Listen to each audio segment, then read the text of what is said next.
ಕುರ್ಚಿ ಕಿತ್ತಾಟಕ್ಕೆ ಸಂಬಂಧಪಟ್ಟಂತೆ ಸೋನಿಯಾ ಗಾಂಧಿ ನಿವಾಸದಲ್ಲಿ ಸಭೆಯನ್ನ ನಡೆಸಲಾಯಿತು. ಇನ್ನು ಜನವರಿಯಲ್ಲಿ ಸಿಎಂ ಹಾಗೂ ಡಿಸಿಎಂನ ಅಲ್ಲಿ ದೆಹಲಿಗೆ ಕರೆಸುವಂತಹ ಸಾಧ್ಯತೆ ಇದೆ. ಜನವರಿಯಲ್ಲಿ ಸಿಎಂ ಡಿಸಿಎಂಗೆ ಬುಲಾವ್ ನೀಡಲು ನಿರ್ಧಾರವನ್ನ ತೆಗೆದುಕೊಳ್ಳಲಾಗಿದೆ. ನಿನ್ನೆಯ ಸಭೆಯಲ್ಲಿ ಜನವರಿ 2ನೇ ವಾರ ಇಬ್ಬರನ್ನೂ ಕರೆಸಿ ಸಭೆ ನಡೆಸೋಕೆ ತೀರ್ಮಾನ. ಡಿಸೆಂಬರ್ 14ರಂದು ಸಿಎಂ ಡಿಸಿಎಂ ದೆಹಲಿಗೆ ಭೇಟಿ ನೀಡೋರಿದ್ದಾರೆ.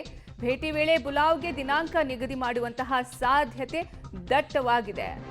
ಇನ್ನು ಕುರ್ಚಿ ಕಚಾಟಕ್ಕೆ ಸಂಬಂಧಪಟ್ಟಂತೆ ಸೋನಿಯಾ ಗಾಂಧಿ ಅವರ ನಿವಾಸದಲ್ಲಿ ನಿನ್ನೆ 2 ಗಂಟೆಗಳ ಕಾಲ ಸಭೆಯನ್ನ ಮಾಡಲಾಯಿತು. ಜನವರಿಯಲ್ಲಿ ಸಿಎಂ ಡಿಸಿಎಂಗೆ ಈ ಕುರ್ಚಿ ಕದನ ವಿಚಾರಕ್ಕೆ ಮಾತುಕತೆ ನಡೆಸೋಕೆ ಬುಲಾವ್ ನೀಡಲು ನಿರ್ಧಾರ ಕೈಗೊಳ್ಳಲಾಗಿದೆ.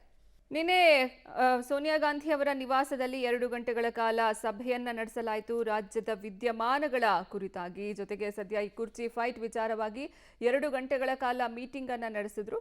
ಈ ವೇಳೆ ಜನವರಿ 2ನೇ ವಾರ ಸಿಎಂ ಹಾಗೂ ಡಿಸಿಎಂನ ಕರೆಸಿ ಈ ಬಗ್ಗೆ ಅಂತಿಮ ತೀರ್ಮಾನ ನಡೆಸೋಕೆ ಡಿಸ್ಕಷನ್ ಆಗಿದೆ. ಇದಕ್ಕೆ ಮುಂಚೆ ಮತ್ತೊಂದು ಸುತ್ತಿನ ಸಭೆಯನ್ನ ಈ ಹೈಕಮಾಂಡ್ ನಾಯಕರು ನಡೆಸ್ತಾರೆ. ನಂತರ ಜನವರಿಯಲ್ಲಿ ಸಿಎಂ ಹಾಗೂ ಡಿಸಿಎಂಗೆ ಬುಲಾವ್ ನೀಡೋಕೆ ನಿರ್ಧಾರವನ್ನ ಕೈಗೊಂಡಿದ್ದಾರೆ. ಈ ಮಧ್ಯೆ ಡಿಸೆಂಬರ್ 14ನೇ ತಾರೀಕು ಸಿಎಂ ಹಾಗೂ ಡಿಸಿಎಂ ದೆಹಲಿಗೆ ಭೇಟಿ ಕೊಡ್ತಾರೆ. ಈ ವೇಳೆ ಜನವರಿಯಲ್ಲಿ ಯಾವ ಡೇಟ್ಗೆ ಈ ಸಿಎಂ ಹಾಗೂ ಡಿಸಿಎಂ ಇಬ್ಬರು ನಾಯಕರನ್ನ ಕರೆಸಬೇಕು ಅನ್ನುವಂತಹ ದಿನಾಂಕ ನಿಗದಿ ಮಾಡುವ ಸಾಧ್ಯತೆ ಇದೆ. ಸೋನಿಯಾ ಗಾಂಧಿ ಅವರ ನಿವಾಸದಲ್ಲಿ ಸದ್ಯ ಸಭೆ ನಡೆದಿರೋದು.